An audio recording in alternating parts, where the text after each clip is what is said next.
Good morning बंधुरा एखन बाजे 7:30। আমি অনেক সকালে উঠে গেছি। উঠে গিয়ে আমি ফ্রেশ হয়ে জামা কাপড় কেচে মেলে ঠাকুরের ফুল টুল তুলে সব রেডি করে উপরে অনেকক্ষণ এসেছি। তো আজ মঙ্গলবার নিরামিষ, দেখো ভাত চাপিয়ে দিলাম, বাবা গরম। তো আর দেখো সবজিগুলো কালকে কেটে নিয়েছি। সবজিগুলোর মধ্যে আজকে হবে, মানে আজকে বলতে এখন এই মুহূর্তে হবে হলো পটল ভাজা আর হলো কি বলে সজনা ডাঁটা দিয়ে সব সবজি দিয়ে থানকুনি পাতা দিয়ে একটা ঝোল, এটাই হবে এখন। তারপরে অন্য একটা রান্না হবে, সেটা একটু পরে, মানে কর্তাবাবুকে খাইয়ে পাঠাবো। তারপরে কর্তাবাবু বাথরুম থেকে বেরিয়ে গেছে, চা করতে হবে। তো পটলটা ভাজবো, ভাত তুতলানি চলে এসছে। সবজিগুলো একবার 2-4টে ধোবো। এরকম পটল ভাজা চলছে, এখন চা চাপাইনি, কর্তাবাবু রেডি হয়নি চা খাওয়ার জন্য। এই দেখো আমার পটল ভাজা হয়ে গেছে। আর ওই পটল ভাজার তেলের মধ্যে আমি রাঁধুনি ফোড়ন দিয়ে দেখো সবজিগুলো দিয়ে দিয়েছি। এর মধ্যে আছে সজনে ডাঁটা, পটল, আলু, কুমড়ো। আর নামানোর আগে ঝোলটা ফুটে গেলে দিব এটা কি পাতা বলে, থানকুনি পাতা। থানকুনি পাতা দিয়ে একটা পাতলা ঝোল হবে। এটা খেয়েই কর্তাবাবু অফিসে যাবে, তাড়াহুড়া করে রান্নাটাই। আর থানকুনি পাতা ঝোলটাই কারণে করতে পেটটা বেশ ঠান্ডা থাকে, প্রচণ্ড গরম পড়ে গেছে। খাওয়াটাও অনেক উপকার। এই ঝোলটার মধ্যে যেন একটু বড়ি দিলে ভালো হতো। বাজারে গেলাম এলাম ভুলে যায়, এত ভুল হয়ে গেছে, একটু কত দিকে আর মাথা দিব।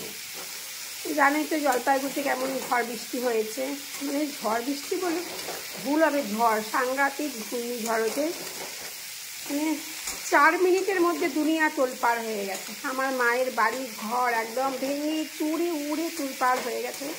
মাথায় নানান চিন্তা, কাজকর্মগুলো এখানে ঠিকমতো করতে পারছি না, আর দেখার কেউ নেই, তো এটাই হয়ে গেছে অসুবিধা। এখন ঝোল দিয়ে দিলাম, এটা ফুটলে পরে তো একটু রান্নাটা হয়ে যাবে। এবার চা চাপাবো। খুব দুশ্চিন্তার মধ্যে আছে জানো, মন মেজাজ একদম ভালো নেই, এমন দুর্যোগ। কেন চা, আমার চা হয়ে গেল বন্ধুরা, কর্তাবাবু চা খাবেন। এই দেখো আর ভাত হয়ে গেল, পটল ভাজা হয়ে গেল, ঝোলটা তো ফুটছে, আর একটু টাইম লাগবে করতে। পাতাগুলো দিয়ে দিলাম, থানকুনি পাতাগুলো হোক, ঝোলটা হতে হতে আমার চা খাওয়া হয়ে যাবে। তারপর আর একটা রান্না হবে, সেটা পরে, সেটা কাটা হয়নি, সেই সবজিটা কেটে করব। আর এগুলো রাতেই কেটে রেখেছিলাম তাড়াতাড়ি সকালবেলায় করার জন্য, অফিসে যাবে তো, অফিসে রান্নাটার জন্য। আর একটা সবজি হবে মঙ্গলবার, এখন চাপ নেই রান্নার। তো বন্ধুরা আমার চা খাওয়া হয়ে গেল, কর্তাবাবু এখন চা খাচ্ছে। চা খেতে খেতে দেখো আমার ঝোলটাও হয়ে গেল। এটা কিন্তু লঙ্কাও দিই, শুক্তো টাইপেরই হয়েছে, পাতলা। আর কী বলো তো, একটুখানি মিষ্টি দিলাম, এবার অফ করে দেবো। আপাতত পটল ভাজা আর এই পাতলা ঝোলটা খেয়ে কর্তাবাবু যাবে। আর একটা রান্না হবে, সেটা এখন কাটবো কিনা দেখি, কর্তাবাবুকে কী দিতে হয় না দিতে হয় দেখি। এই দেখো এবার আমি এই চিচিঙ্গাগুলো কাটবো। ওই রান্নাগুলো তো হয়ে গেল, কর্তাবাবু বাথরুমে গেছে, যদি কর্তাবাবু বেরোতে বেরোতে হয়ে যায় তো খুব ভালো হয়। জানো রান্নাগুলো যদি কর্তাবাবু যাওয়ার আগে সব হয়ে যায়, উনি যদি খেয়ে যেতে পারে মনটা বেশ ভালো লাগে। কারণ পুরুষ মানুষের জন্যই তো সংসার। হ্যাঁ, তারা একটু ঠিকমতো খাওয়া দাওয়া করবে, ঠিকমতো রেস্ট নেবে, কাজকর্ম তো করবে, পয়সা রোজগার তো করবেই, তার সঙ্গে তো তাদের একটু রেস্টেরও ব্যাপার আছে, আছে, সব যদি ঠিকঠাক করে তবে মনটাও ভালো লাগে। এই দেখো চিচিঙ্গাটা কেটে চাপিয়ে দিলাম, কাটাটা দেখালাম না কারণ খুব তাড়াতাড়ি করছি। যদি কর্তাবাবু বাথরুম থেকে বেরোনোর আগে হয়ে যায় তাহলে খেয়ে দিতে হবে একটু, আর না হলে তো ওই ঝোল আর পটল ভাজা দিয়ে খেয়ে যাবে। দেখেছো মাথার নেই। আমি যখন ফুল তুলতে যাই তখন আমার কুমড়ো গাছের একটু 2-3টে ফুল ফুটে আছে। কর্তাবাবু কুমড়ো ফুলে বড়া খেতে খুব ভালোবাসে, ভাবলাম ওগুলো তুলে নিয়ে আসবো, বড়া করবো, এখন আর সময় নেই। আর কড়াইতে এটা বসে গেছে, অন্য কড়াই আর বেরও করবো না। মাথাটা না বলে না, মাথায় একই চিন্তা একই চিন্তা। এমন ঝড় হয়েছে, মানে কি সাংঘাতিক, জীবনে আমি এরকম ঝড় দেখিনি। এখানে তো বাড়িতে আমাদের এখানে তো হয়েছিল আনফান টানফান কত কিছু হলো, আমাদের এখানেও গাছ টাছ উপড়ে পড়েছে। আর ওইতে যে কী সাংঘাতিক ঝড় সে বলে বোঝানো যাবে না। বাড়িঘরের কী অবস্থা, মানে দেওয়াল ভেঙে ভেঙে পড়েছে। সব ভিডিও কলে দেখালো আমাদের পাশে বোন বোনরা যারা আছে তারা, সেইটা না মাথা থেকে যাচ্ছে না। কত মানুষের ছাদ হারা হয়ে গেছে, প্রাণ শিবিরে রয়েছে, ওই মাথায় ওটাই ঘুরছে। সবই করছি কিন্তু সব ভুলো মন নিয়ে অন্য মনস্কভাবেই সব হচ্ছে আমার কাজকর্ম। মনটা কিছুতেই স্থির হচ্ছে না।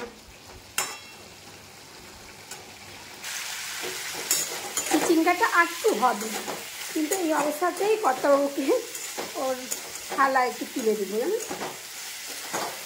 কারণ না টাইম হয়ে গেছে, বাথরুম থেকে বেরিয়ে গেছে, খেতে দিয়ে দিচ্ছি। এটা দেখছি, এই দেখো কর্তাবাবুর খাবার বেড়ে গিয়েছি, এবার দিতে যাব। নাও খেয়ে নাও। এ দেখো এখন বাজে সকাল 9টা। ওই দেখো কর্তাবাবু রেডি হয়ে গেছে, ওই কর্তাবাবুকে নিয়ে নিচে চলে যাব। এই 9টা বেজে গেছে, ও এবার তো ল্যাপটপ নিয়ে বসতে হবে। ওই কী করবি, না খেয়ে দে অমনি বসে পড়বে ও সে কাজে।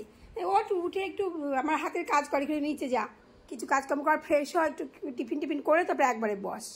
মানে এত দেরিতে উঠে তারপরে ল্যাপটপ নিয়ে বসবে, তারপর উনি কথা বলার সময় পাবে না, কিছুই না, কাজ আর কাজ। তখন উঠে পড়। বাবা তোর সঙ্গে বলে বেড কাভার পাতিস না, দেখেছো কি করে রাতে শুয়ে পড়লো, ব্যাস। আর কালকে আমি বেড কাভারটা খেয়াল করি না, দেখো বিছানা টিছানা কিছু তোলা হয়নি। কর্তাবাবুকে বের করে দিয়ে তারপরে সব কাজ শুরু হবে। রান্নাঘর দুনিয়া উলট পালটে, দেখো কর্তাবাবু যাবে। তোর ব্যাগ কই? নিচে যাবো, তোর ব্যাগ নেই। তাহলে এখানে কি করে এলে ব্যাগ? তুমি নিয়ে এসছো? হ্যাঁ, এই ব্যাগ নিয়ে এবার আমি নিচে চলে যাব। হ্যাঁ, এই কাজগুলো এর আগেও তোমরা দেখেছো, এটা আমার নিত্যকার কাজ। কর্তাবাবু অফিস যাওয়ার সময় দেখেছো, আমার সারা দুনিয়া না, কারণ এরকম কাগজপত্র, ঘরগুলো না জাম আর জাম। কি দেখাবো তোমাদের, ঘরগুলোকে গুছিয়ে রাখতে পারি না। তো এই ঘরটা কি ফাঁকা লাগছে। ছেলে ছিল অনেক দিন, পরীক্ষা শেষ হওয়ার পরে এসেছিল অনেকদিন, এত বেলা দেখে শুয়ে থাকতো। ওর বাবা এখানে এসে ওকে টাটা করে যেত। ছেলে আবার উঠেও যেত, বেশিরভাগ দিন উঠে গিয়ে আবার বাবাকে স্কুটি করে দিয়ে আসতো। ছেলে নেই, ওর বাবাকে এখন টোটো করে যেতে হবে, নেড়েতে ছেলেও দিয়ে আসতো। খুব ফাঁকা লাগছে ঘরটায়, একদম ভালো লাগছে না। দেখো আমার ছবিগুলো, এখানে সব আঁকা ছবিগুলো কোথায় সব জাম হয়ে আছে, জানো তো, গুছিয়ে রাখতে পারছি না, নষ্ট হয়ে যাচ্ছে। সব একটু পরিষ্কার করে রাখবো ভাবছি। প্রাইসগুলোর কি অবস্থা, তোমরা আমার যারা ভিডিও দেখো সারা দেখেছো আমার সব ছবি আঁকাগুলো, প্রাইস পাওয়াগুলো। তো আমাকে সিঁড়িতে নামছি, কাঁধে ব্যাগ নিয়ে কর্তাবাবুর, তার সঙ্গে হাতে কতগুলো বোতল নিয়েছি জানো, মানে নিচ উপর করি তো, কতটা নিচে গেলে পরে কাজটা সেরে রাখা যায়। সে ওই দেখো এই পড়ছে, জুতো পড়ছে। আমি বোতলগুলো নিয়ে নামছি কেন, কর্তাবাবু চলে যাওয়ার পরে একবারে কল থেকে জলগুলো ভরে নেব। পাউডার ছিটি জমা না, এটাই অস্বস্তি লাগে একদম। হ্যাঁ দেখো কর্তাবাবু জুতো পড়ছে, জুতো পড়ার জায়গা। এই দেখো কালি শুয়ে আছে। দেখো কুমড়ো গাছটা কোন জায়গায়, পাঁচির উপর ধরেছে। এটা আমি পেয়ারা গাছে তুলে দেবো, দেখাচ্ছি দাঁড়াও।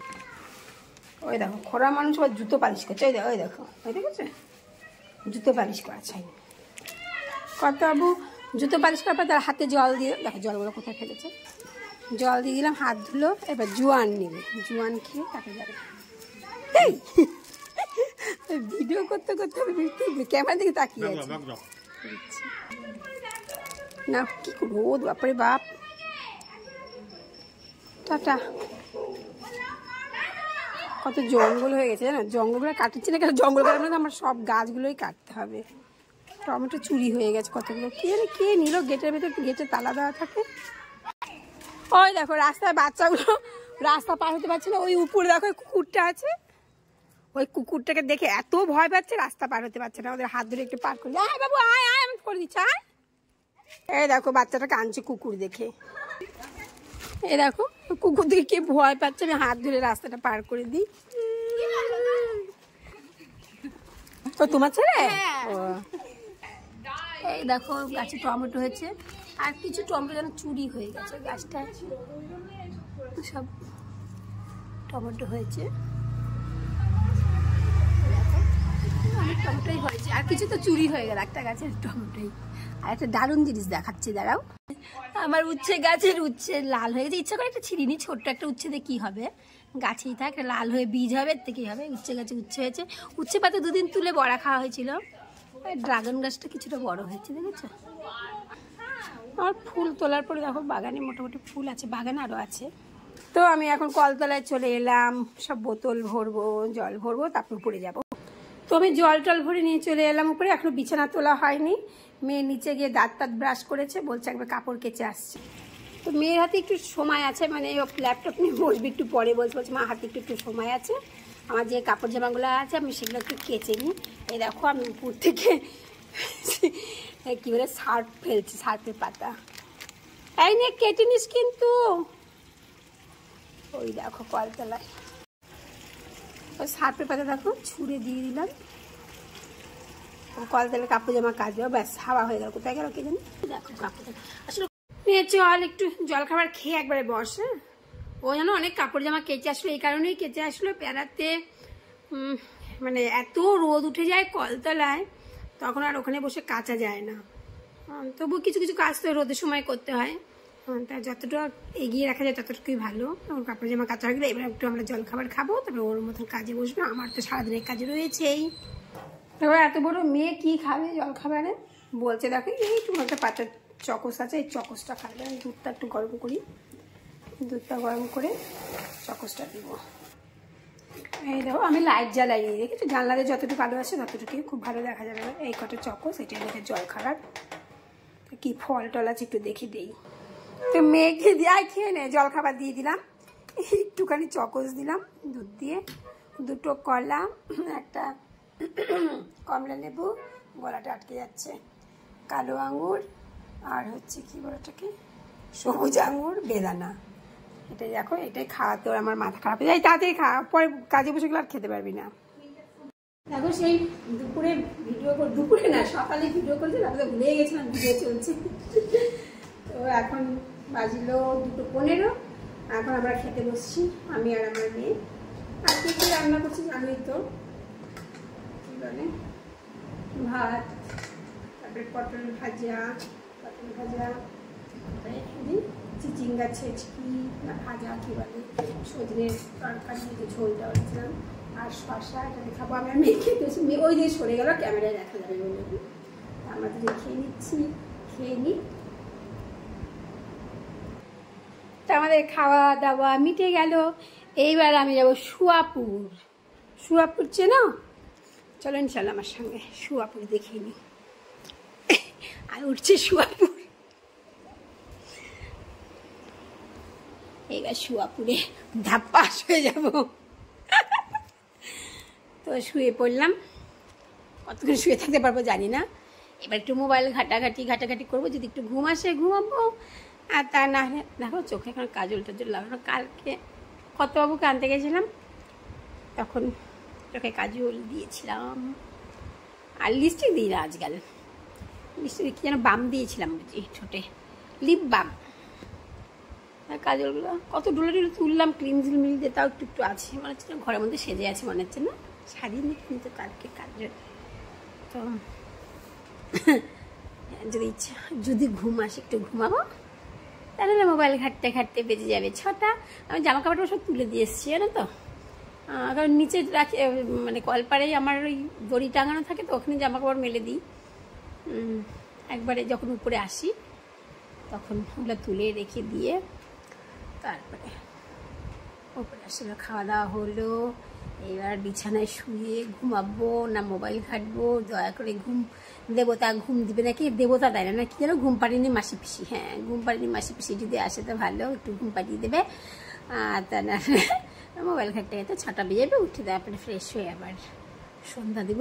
তারপরে তো কর্তাবাবুর ফোন আসবে, তারপরে রেডি হব, আবার স্টেশন যাব, আবার আসবো, টিফিন খাবো 10টার সময় রাত্রি, তারপরে 12টার সময় রাতের ভাত খাবো। ঠিক আছে, ওগুলো যদি দেখাতে পারি দেখাবো। এখন আপাতত মোবাইলটা ঘাঁটি। হ্যাঁ, মোবাইল ঘাঁটতে গান শুনতে দেখি ঘুমটুম আসে নাকি। সারা দুপুর মোবাইল ঘেটে সন্ধ্যার সময় উঠলাম। আর আমার জামা কাপড় টাপড় যা বিকেলের কাজ থেকে তো আমি দুপুরের মধ্যেই কমপ্লিট করে নিই। শুধু সন্ধ্যার সময় পাম্প চালু করে ট্যাঙ্কিতে ভর্তি করা হয়, আর ফ্রেশ হয়ে সন্ধ্যাটা দেওয়া হয়। সন্ধ্যা দেওয়া হয়ে গেছে। মনটা ভালো লাগছে না বলছি না, সকাল থেকে একটা কথা, মনটা ভালো নেই। তো ইচ্ছা হচ্ছে একটু, আজকে মঙ্গলবার তো একটু হনুমান মন্দিরে যাওয়ার ইচ্ছা হচ্ছে। যাবি? এখন দেখছি যে কপালে হবে কি না, তাহলে যাবো। ইচ্ছা আছে একটু যাওয়ার, আর বেরোতে তো হবেই, করতে হবে কাঁদতে। একটু রেডি হয়ে যদি হনুমান মন্দির হয়ে তারপরে যদি যাই তো ভালোই হয়। তো বন্ধুরা, কর্তাবাবুর ফোন চলে এসছে। কর্তাবাবু হাওড়ায় এসে গাড়িতে উঠে গেছে আর থেকে রাস্তাও চলে এসছে। তা আমাকে যেতে হবে, আমি আর মেয়ে যাবো। তো রেডি হচ্ছে বলতে দেখো একটা ব্যাপার, আর টপ করে নিয়েছি, চুলটা আছড়েই চলে যাবো। আর রিলস বানাবো না তো, ওই জন্য না দেবো কাজল, না দেবো লিপস্টিক, না মুখে মাখবো পাউডার, কিছু করবো না, এইভাবেই চলে যাবো। আর অনেকদিন হলো কানের গলায় সব খুলে ফেলেছি, এত গরম না, কিছু পড়তে ইচ্ছা করে না। গরমে একটু খালি খালি থাকতেই ভালো লাগে। শীতকালে পড়েছি র্যান্ডাম হাতে চুড়ি একদম ঝেঁঝেন গরমে সব খুলে দিয়েছি। এবার চলে যাচ্ছি রেডি হয়ে। তো চললাম একটা ঝোলা নিয়ে, ঝোলা ছাড়া তো চলি না, যেখানেই যাই ঝোলা আমার থাকবে সঙ্গে। তো স্টেশন থেকে আমরা কর্তাবাবুকে নিয়ে সোজা চলে আসলাম হনুমান মন্দিরে। কর্তাবাবু ওই রাস্তায় দাঁড়িয়ে আছে, আমি আর মেয়ে ওই দেখো হনুমান মন্দিরের দিকে যাচ্ছি। এরকম হনুমান মন্দিরে ঢুকে গেলাম, খুব ভিড়। এরকম মন্দিরে এসে প্রসাদও পেয়ে গেলাম। তো স্টেশন থেকে মন্দির থেকে পুজো টুজো দিয়ে চলে এলাম। হাঁপিয়ে গেছি, গরমে ঘেমে অস্থির হয়ে গেছি। তো এখন চলে আর ফ্রেশ হবো। কর্তাবাবু তো বাথরুমে ঢুকবে, কথা বলতে পারছি না, হাঁপিয়ে গেছে। প্রচুর কাজ চলবে, প্রচুর টিফিন হবে, রাতে রান্না হবে, খাওয়া দাওয়া করে শুতে আমাদের একটা। তো একটা পর্যন্ত আমি আর ভিডিও টানতে পারছি না, অনেক বড় ভিডিও হয়ে গেছে, সারাদিন ধরে ভিডিও করেছি। তো এখনই টাটা করে দিচ্ছি, টাটা, গুড নাইট।